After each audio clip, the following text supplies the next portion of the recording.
The 31-player spotlight today focuses on the San Jose Sharks and defenseman Tim Heed. Heed, the 26-year-old defenseman who the Sharks signed from Skellefteå of the SHL, played his first season of North American hockey last year in the American Hockey League for the San Jose Barracuda. He also had a few games in the press box for the San Jose Sharks as a healthy scratch call-up. Tim Heed actually did make his NHL debut in one of the most bizarre games of the 2016-17 season, a game against the Calgary Flames in which the Sharks made a roster error which caused defenseman Mirko Mueller to actually be ejected from the game.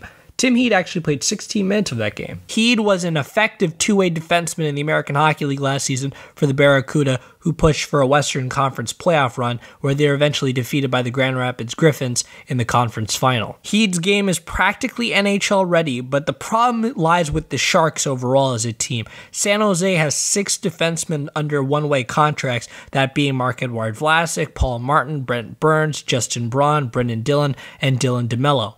And the Sharks will likely need flexibility in their defensive core, which means Tim Heed is likely going to have to be a 7th defenseman, pretty much, because he's on a two-way deal. The Sharks can send him to the AHL or NHL at any time, so it's a next man up mentality for him for the time being.